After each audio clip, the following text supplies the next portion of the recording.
Okay, welcome back to the New England Endurance Podcast. I'm your host, Art Trapotsis, along with my co-host, Eric Schenker.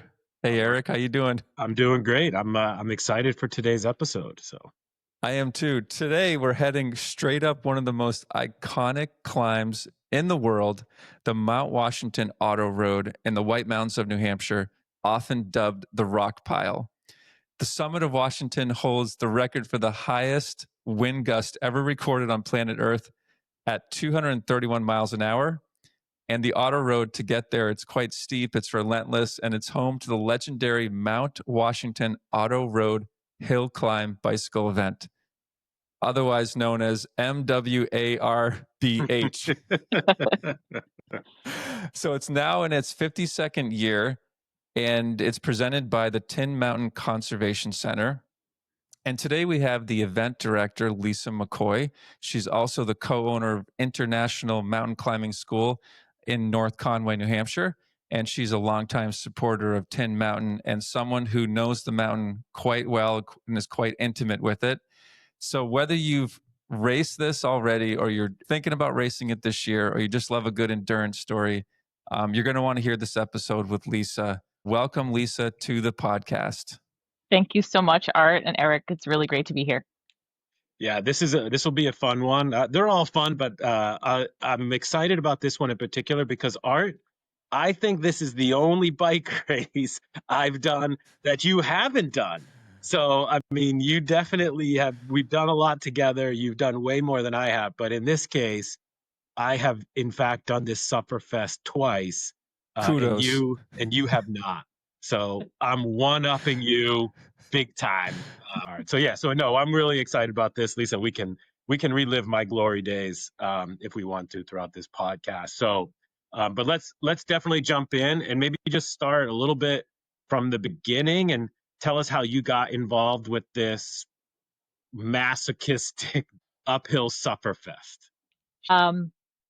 I come from an event coordination background. I used to coordinate events in the Boston area, and I met a guy, and he drew me here to North Conway. And so, as I was looking to move, I was looking for a job that I could do up here that would use my skills. And right at that same moment, Mount Washington Auto Road was looking for an event director, and so I started working there at the Mount Washington Auto Road, which is really, if you're not familiar with the Auto Road, all you have to do is drive around the area and you see those bumper stickers that say this car climbed Mount Washington.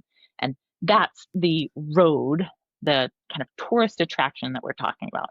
People have been coming to the Auto Road for generations, accessing the summit of Mount Washington for years, over 250. In fact, it opened in the 1850s, which is pretty incredible.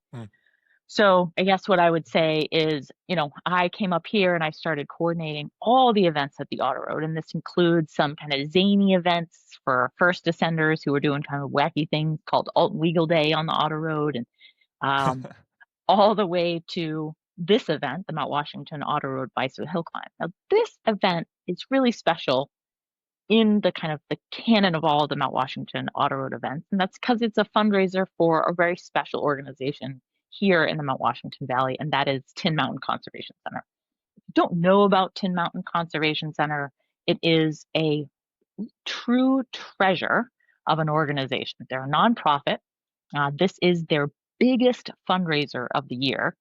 And what they do is kind of manyfold, I would say. They have research projects where they count birds and butterflies and contribute to an overall kind of research about nature in the United States. And then they do summer camps for kids. Here at the climbing school, we're actually running a summer camp with kids from Tin Mountain this week.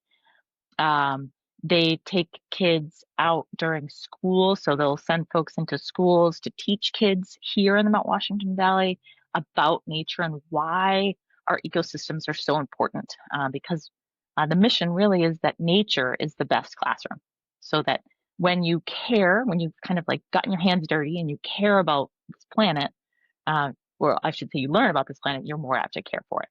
And so we need more people growing up to understand a deeper connection to to the world that we live in. So it's a really wonderful organization. All that being said, that's, kind of long story short, that's how I got involved in this kind of masochistic, all uphill event on the auto road. From the start. Let's be super clear. For those that haven't, I mean, it just goes start, boom, straight up. It is there's no it doesn't ease into it. But I know Art, you've got some questions on the race itself. Yeah, So I'll let you ask them. thank you for clarifying how Tin Mountain's involved. That sounds Mhm. pretty incredible, that organization. And just to clarify, you've been involved since about 2017 as the event director? That's correct.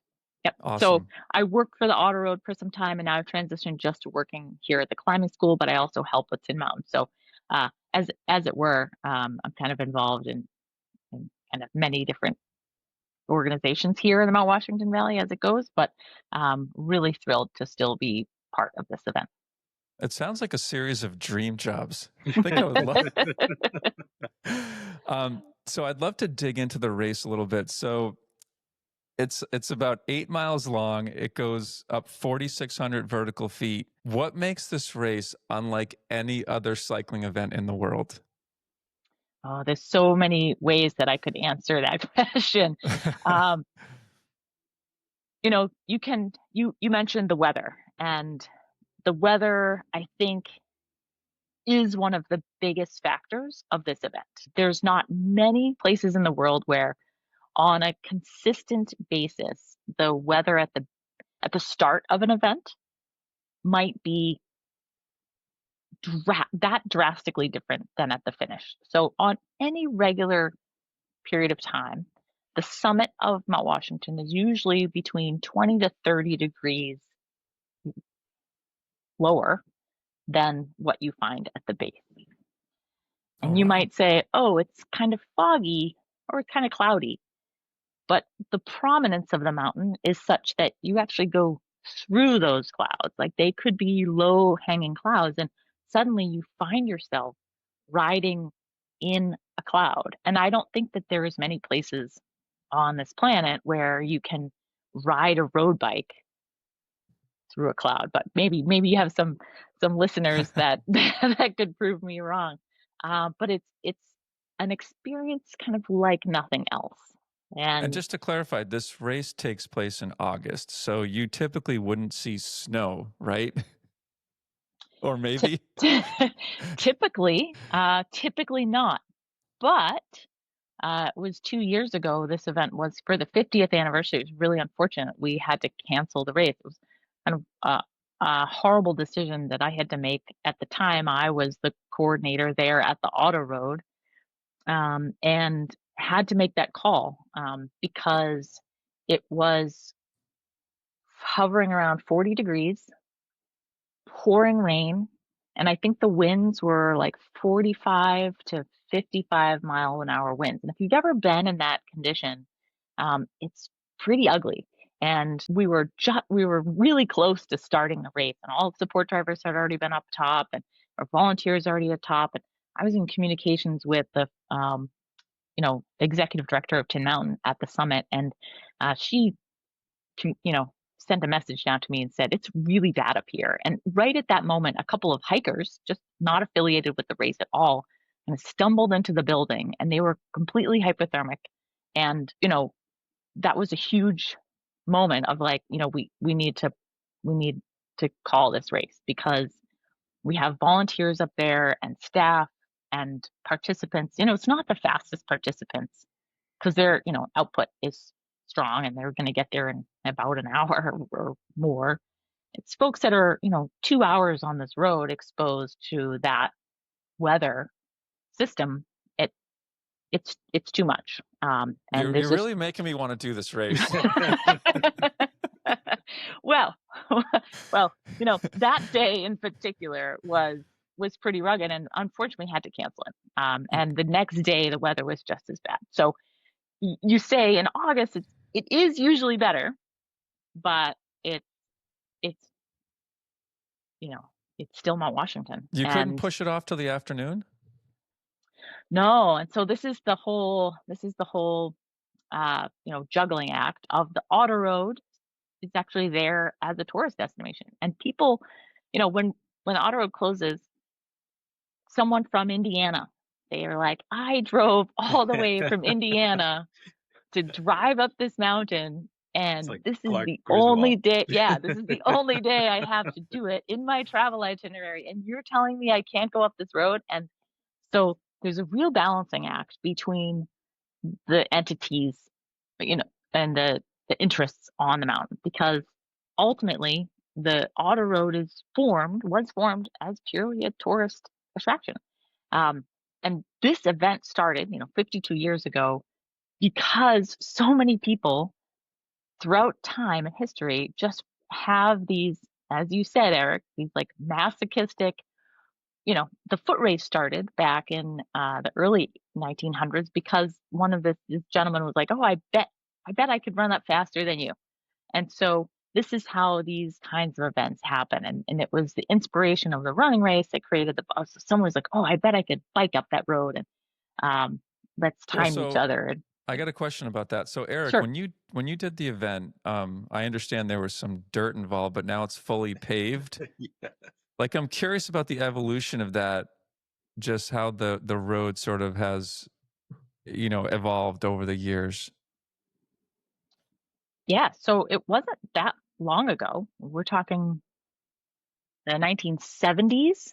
My dates aren't precise, but general time frame, that the road was entirely dirt, and it's only been because erosion is a factor that, okay, we start, the auto road, we like pave this one section, okay, that improved it, and then now you're maintaining the dirt and the asphalt, and so now you're like, okay, now we've got to maintain this asphalt, and okay, we're going to extend the asphalt a little bit more. And so it's just been a slow progression over time that the road has been paved. And I think it was in 2019, my memory serves me correctly, I was there, I took the photo um, of the final pavement connecting the pavement. And it now, like you said, is fully paved, but now the challenge for the auto road and the road crew and everyone who works there is to manage that pavement. I think 2 years ago, huge rainstorms in May, and as any, a road, it got eroded and washed out, and they had all these repairs. And it maintaining this road on this mountain is a true challenge. Some of the results say that there was sort of a reposting of results post 2022. Is that because of became fully paved? Yes. So then there we go. 2022, not 2019. Okay. Time flies. So yes, and that was Phil Gaiman who got that record for the men, and I'm not remembering the females record holder. Maybe you have it in front of you, Art. The female record holder was Kristen Kolchinsky. Yes. Yeah, she's incredible. She's actually a kind of a virtual cyclist that came out and crushed. And I understand that she's coming back this year.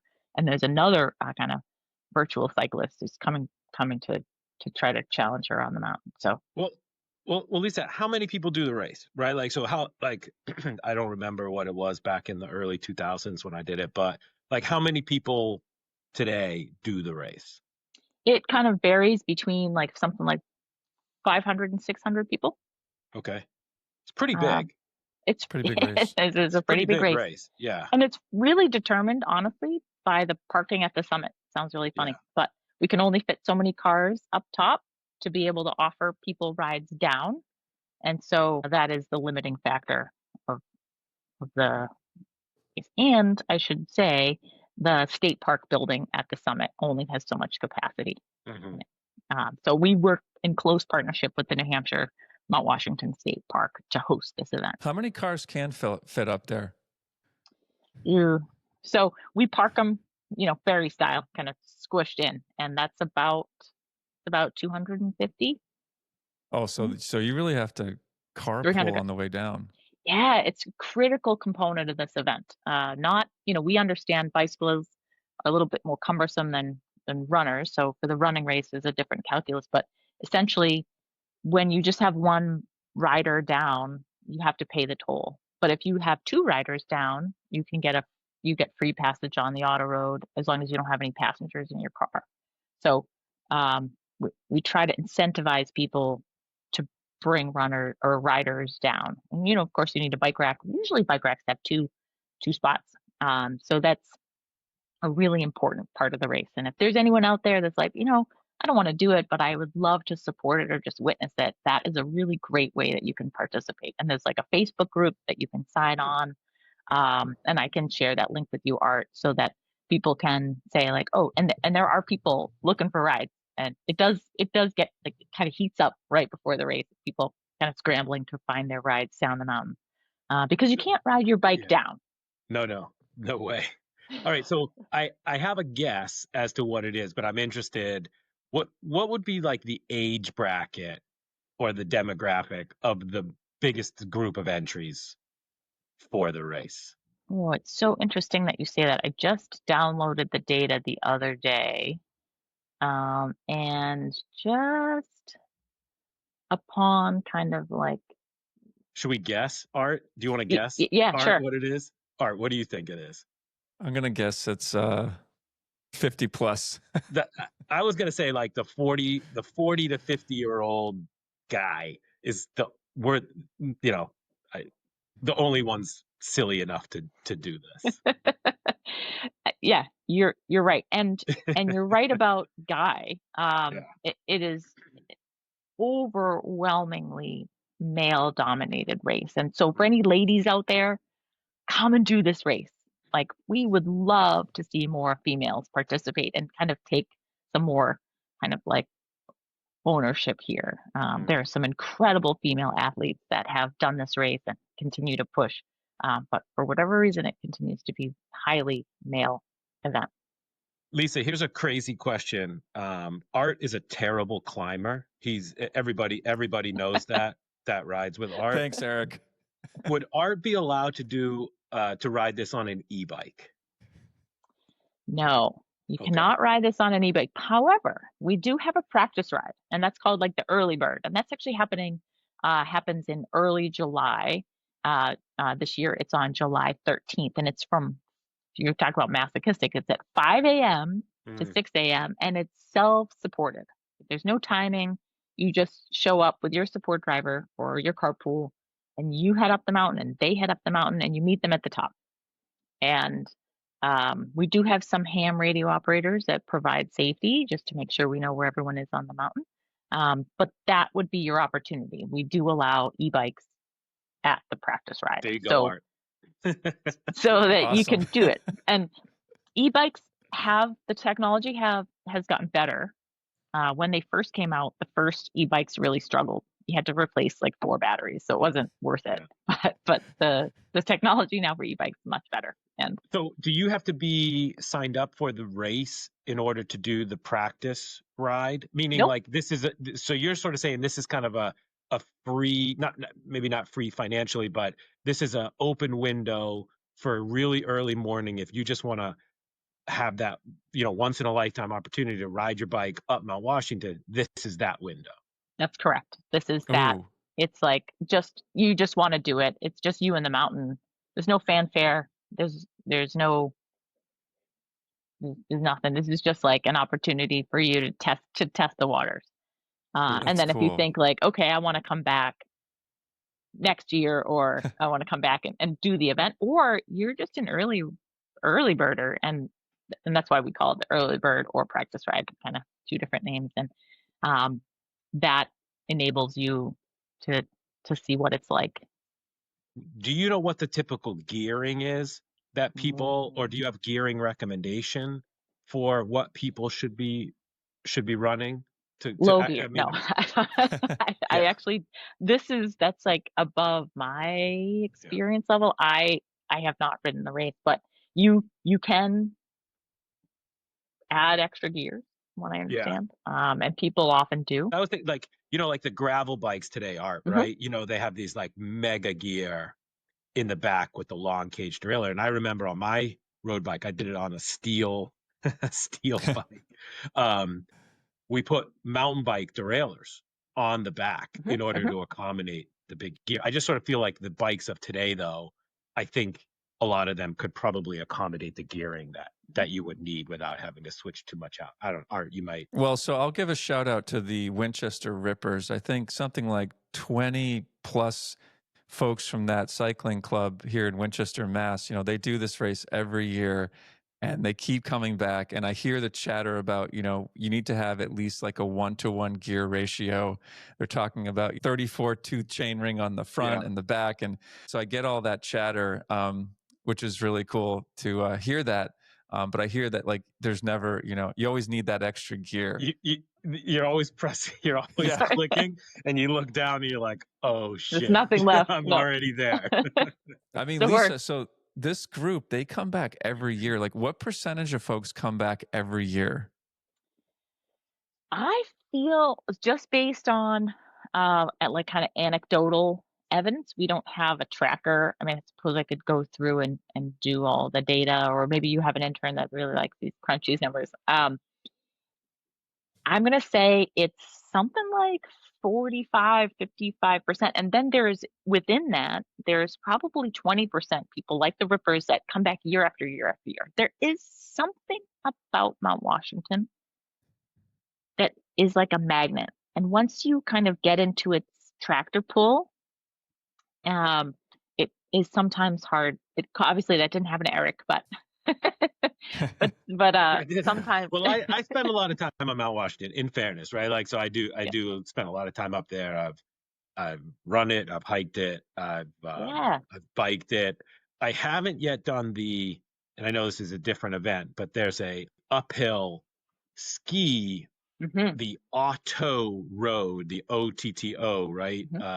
Correct. Uphill ski on the Otto Road, which I would like to do. That's sort of the last, I would say, mode of transportation for me to find my way up there. But yeah, so then you get it. There's like this attraction to the mountain that people find and just want to kind of keep going back. And once you kind of get into that pull, I think it just keeps roping you back in.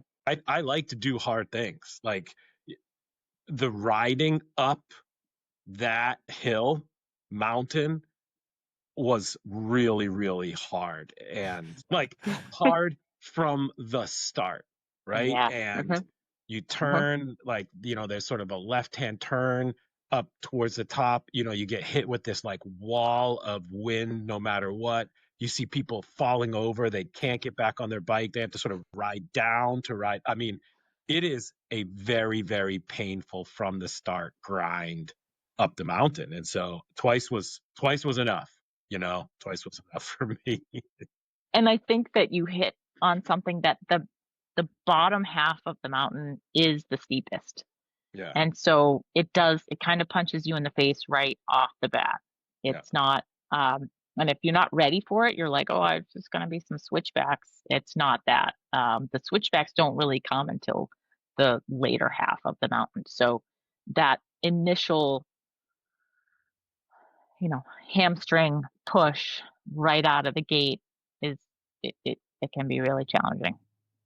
I would love for you to walk us through race day. So I'm going to sort of lead you into this, but so you wake up as a race director and you look at the weather. How do you make a decision on the weather? Oh, well, I guess I'll say it's like starts like 3 days before. Okay. The weather conversation is starts 3 days before, or maybe even a week before. You kind of, when you start to see like what's in the forecast, you're looking, okay, this is what's happening in the region. And then I'd say it's in earnest like 3 days out. If it looks hairy, then I'm on the phone with the Mount Washington Observatory right away. So we have the benefit of having a manned weather station at the summit with some world-class meteorologists who all they do is monitor the models and the data of what's happening on the mountain. It's a pretty awesome resource, to be honest. And that's is the Mount Washington Observatory, which is a whole separate nonprofit organization here in Mount Washington. And so I get on the phone with them and talk with one of their meteorologists and say, all right, what do you see?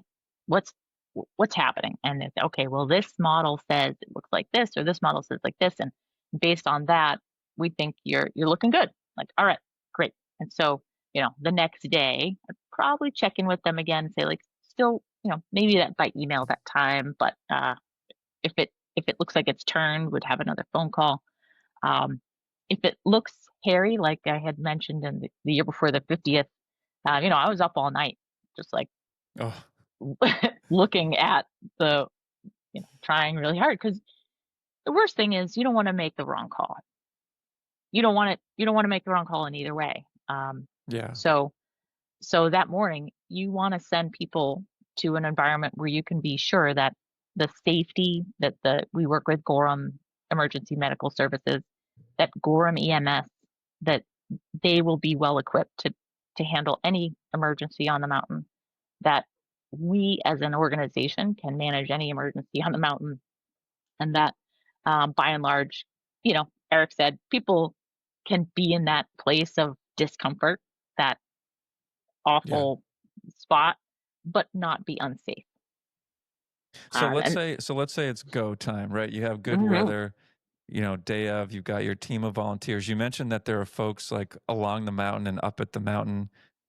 Like what's going on there from like a team volunteer perspective? Sure. So volunteers are awesome. They show up at just before 5 a.m. and there's several different teams that are in place. One like base parking, and then there's another team that we send up with the help of the auto road. They go up to the summit to get ready to park cars at the top. These are also folks that are getting set for, blanket distribution and handing out medals. And we also send up the timing crew so that they can get up there and set up timing mats and timing equipment. We also send up the race announcer for the summit. So there's a lot of things that are coming together really early in the morning before anything even really happens at the base. And then racers start showing up. We do bib pickup again on race morning. So we do bib pickup on the Thursday and Friday in advance. But then you can, if you don't have the opportunity to come that morning, starting at 6 a.m., pick up your race gear, your bike plate, and timing chips, and then from 6 to 7:30 is that kind of window.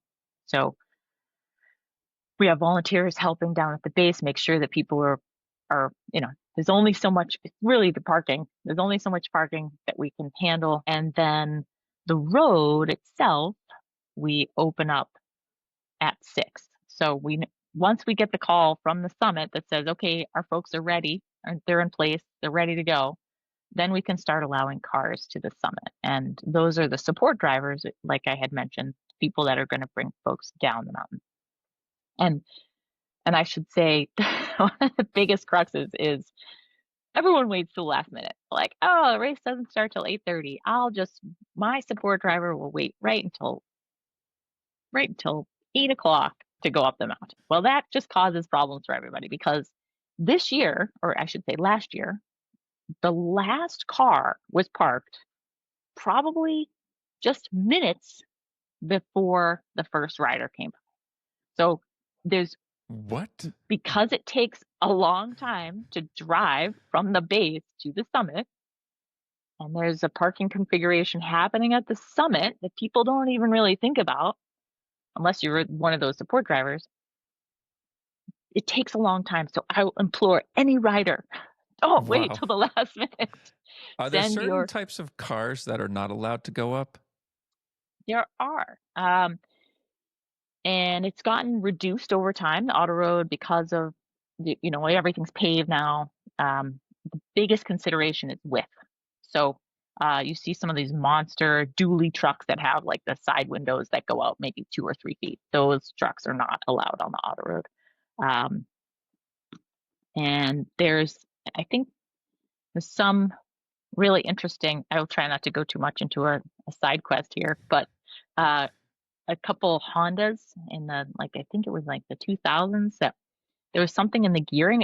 It would automatically shift into a higher gear going downhill, even if you had it in kind of the standard mode. And those cars are not allowed on the auto road. And the auto road will actually give you a pass to take a guided tour if you have one of those cars. And And I understand that Honda actually paid for that. And they sent their team of developers, auto developers, back to Mount Washington because they were having that problem. Anyway, I digress. Interesting. So, yeah, right. Okay, so from a rider perspective, like where am I warming up day of? Yeah, this is a really good point. A lot of people ride Route 16, but the biggest thing about Route 16, this is fine, people can ride on it. You cannot ride double, triple, quadruple, you know, in a pack. People Got to be single you file. have to ride single file because it's it is super dodgy, Lisa. it's so It's super dodgy, and I'm saying that more so as somebody who spends a lot of time up there. And in my car on either the practice ride day or the race day. correct. Because people, as always, they make bad decisions on their bikes, right? And people are flying on that road, right? Like that's a really fast road. So correct. that is And Eric, I will echo that 100%. I don't like it, but there's no the alternative is to go across the street.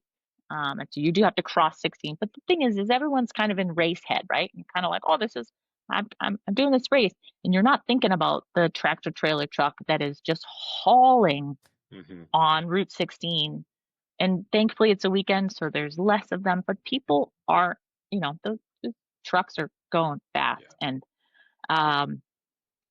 so you kind of go across the street. There's a little hill, people can ride up and down. A lot of people do bring their bike trainers, which is awesome. But of course, your support driver has already gone up the road. You've got your bike trainer. You're like, you've got to kind of like manage a little station. We do have a spot. If you want, you can kind of reserve yourself a little spot at the tent area for like a team or something like that. For yourself or a bunch of friends or whatever. Like if the Rippers wanted to get a team spot, they can do that at the base so that they have a kind of a zone to drop gear. Other than that, you can, try not to have people leaving debris all over the base of the road, because inevitably people don't pick it up. And there's definitely bike trainers that have been left and tried to get returned to people, but they just don't come back. But we don't want them just left in the field either, because then they'll get run over by a car or what have you. So after I hop off my trainer and I head over to the start, the winning time from Phil Gaiman was like under an hour. So this is going to range from an hour to maybe 2 hours and change for people. Is there food or water stops on the way up? No. You've got your water bottle and your goo, and that's it. There's water at the base and there's water at the summit. We rely on shelter people at the summit. Like after I get off my bike and I'm hyperventilating, can I hop into a building somewhere? There is a summit building, but I will caution people that the building only fits so many people. So if you've got you and your grandmother and your cousin have all come up to visit you and they've camped out in the base lodge and they're taking up that space, then there might not be space for you. So I would say use the summit building, but don't camp out there. You can go in, you can change your clothes, you could get a hot dog. You can, the state park is there for a reason, but we're also sharing that resource with tourists from the Cog Railway are coming up the other side, and they have no idea what's going on. They're like, again, someone from California has flown this way. They've taken the Cog up and they're like stumbled upon this race. What is happening? So it's important for people to think about, those folks too. Also, mid-August, it's really neat. You have this intersection of all the thru hikers that are going through, hiking the Appalachian Trail. And so you see these people that haven't seen a population like this in a long time. And they come up to the summit where they're like, wow. And there's this monstrous line of people taking their photos, people with bikes. It can be quite a real scene up there. And hopefully the weather's good, so people are able to be outside. I just Lisa, say, after the gun goes off, let's say I'm having it's not a gun. Oh. It's a cannon. Okay. And I don't know, Eric, if you remember this. This is a little signal cannon. It's and it is very small, but it is really loud. So yeah. So that's cool. So after the cannon goes off, let's say I'm on a bad day and I'm just not having the legs, a mile into it, or I get a flat. Can I turn around and coast back to the start? Or do I have to basically hike myself to the top? And have you seen anybody do that? Yeah, this definitely happens. And it all kind of depends on where you are. If it happens like a half a mile up, people often just walk down. But we have ham radio operators throughout the whole entire mountain. Because communication on the mountain isn't very good, even by radio, ham radio is the most reliable way that we communicate. And so this incredible team of volunteers, they come and they camp out at each turnoff. And so what often happens is they'll make their way, they've seen one of these ham radio stations, they make their way back to that ham radio station and then organize for either we have a med gator. The med gator can take them down the mountain, or they can hop in the car with the ham radio operator, maybe if they're bike. We usually figure out some way to work it out. We also have like auto road trucks going up and down, kind of sweeping anything, cars Yeah. or, from the ham radio operator. Yeah. So there's like a whole little system of people coming down that people could kind of get a ride. And sometimes they decide, okay, I'll leave my bike here at this stop and go up to the summit. Seems like a funny Yeah. choice. So Lisa, beyond like as we've established that it goes straight up from the start, okay? What's another thing that somebody shows up to this race, hasn't done their research? What is another thing that's going to really surprise people that they don't realize about this race? Talk about the swag. I think I still remember being pleasantly surprised by the swag, and it's one of the few swag pieces I still keep to this day. I think you're talking about the warm fuzzy blanket that you get at the top, because it's cold or can be cold. Sometimes we have these like kind of beautiful freak bluebird days,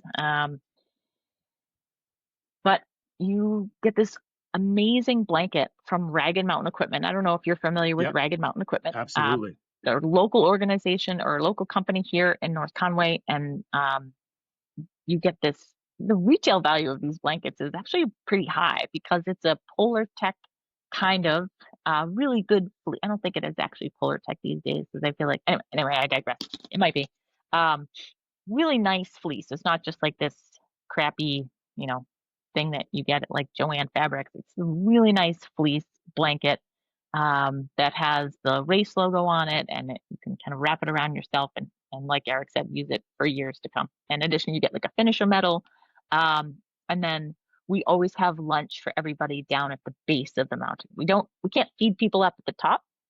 We can't put a tent up there. It probably would blow away. But the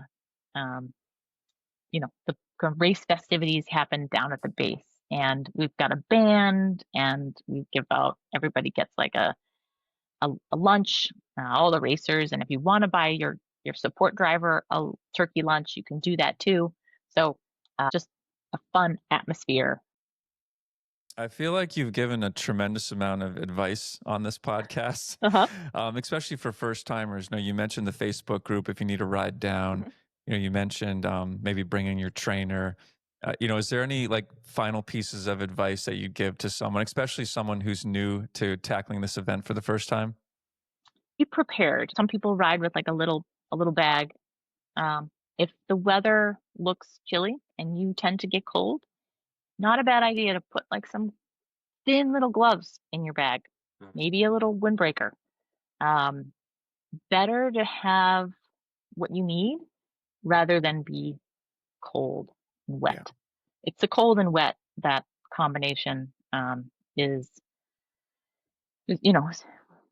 anybody who, plays in the mountains, that cold and wet over a prolonged period of time is a bad formula. So cool. Try to be prepared, be hydrated and have fun too. Like have fun. I know it sounds so, you all know about like it's like type 2 fun maybe. So it's not necessarily like a roller coaster wee kind of fun, but there's a satisfaction in the effort of Yeah. For sure. doing this event, that you get to the finish line like, wow, like that alone, that feeling, I've never had it because I haven't, but I see it on people's faces when they come down to the base. It's incredible, actually, and I think it's like nothing. It's like no other kind of accomplishment, because it is so hard, and it tests you in more ways than just you're going from point A to point B. And it really only happens twice a year, right? So it's not as if you could just go anytime and ride it. It's sort of the supply demand there is definitely inverted, right? That there's Correct. very little supply and high demand to want to do it. Let's Correct. change gears. Bad, Yep. no pun intended, but let's change gears for a second. At the beginning, you obviously, we touched a nerve, a positive one on your love of nature and the Tin Hmm. Mountain Conservation Center. Could you just again talk a little bit about that? How you got involved with it, what it is. I know that there's kids, programs, kids. Talk a little bit about maybe some of the satellite locations. I think I mentioned to you before we started here. I love the Tin Mine Conservation over in Jackson, which is just some absolutely beautiful hiking trails for the dogs and kind of a unique space. So talk a little bit about the Tin Mountain Conservation Center. Sure. So it's a nonprofit organization, and as I said before, if you just tuning in, the Mount Washington Auto Road Bicycle Hill Climb is the biggest fundraising event for Tin Mountain Conservation Center, and that relationship has been around. It hasn't been the entire duration of the event, but it's been for probably 15, 20 years, perhaps. And Tin Mountain just does incredible work here in the Mount Washington Valley. You mentioned satellite locations. There's their main building, which is in Albany. And if you've never been there, it's 100% worth a stop. And we started doing bid pickup for the event on Thursday at Tin Mountain location in Albany, so that you can check it out. Um, Is People this can, Albany, New Hampshire? yes. So Got it's it. right. Yeah. Oh, sorry. Not Albany, New York. Yeah, Albany, New Hampshire. It's a Conway, essentially. And just as you come into town, you'll see a little sign for Tin Mountain Conservation Center, and it's this gorgeous building that was made with all this wood from local wood. Um, and just the smell, honestly, alone of the building is spectacular. It's all like post and beam, and it's energy efficient, solar panels, and um, there's walking trails throughout the whole location. And we just completed an accessible nature trail. So anybody that has a stroller or a wheelchair, there is an accessible trail that's gravel, and it's at grades, really nice walking. Because you can't take a stroller down any other, as you have little kids, you can't take them hiking, because there's no stairs and things. But at Tin Mountain, there's this beautiful accessible nature trail. And there's a That's little cool. pavilion that you can go to and kind of have a picnic lunch. And the building itself has this amazing great room where they host everything from meetings, programs, to weddings, and it's just a special location.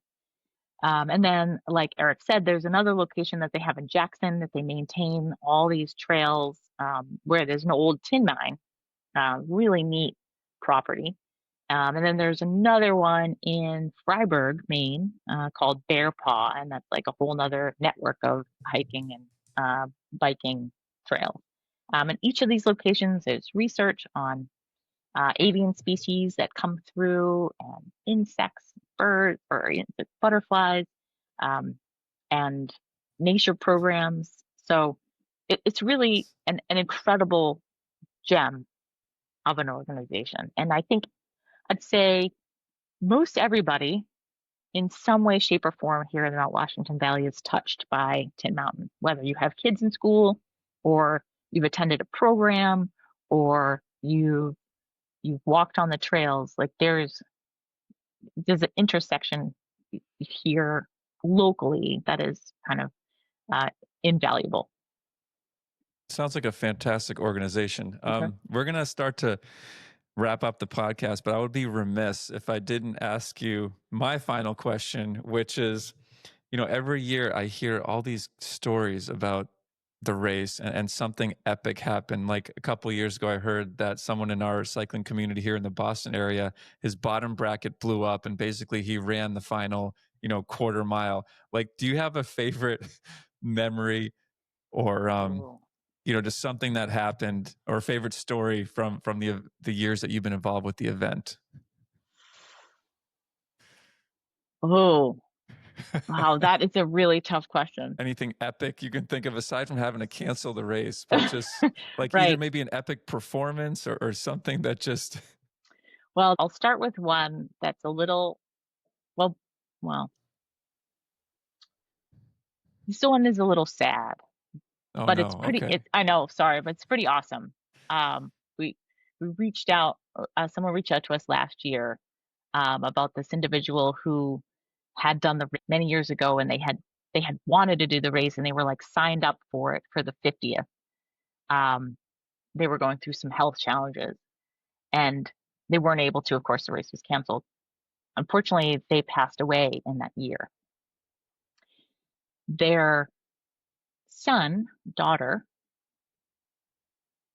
brought their ashes to the summit last year or the year after.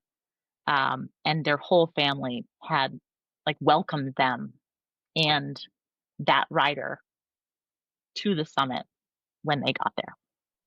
Oh wow. And we had coordinated it with the race announcer. So he knew also. So he was also able to like announce that person coming across the finish line. Oh, that's So special. Yeah.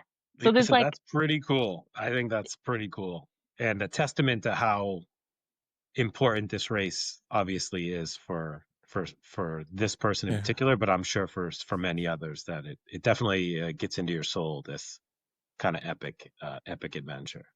and that's exactly it. It's like that. And there's, I'm sure, countless stories like this, maybe not quite like that, but that little pieces, and we might not know about it, but that, the ripple effects throughout so many communities, so many people are kind of touched by this one event and this gathering. And I just feel like the community spirit too, people just generally cheering everybody on, really being positive, kind of all in this together.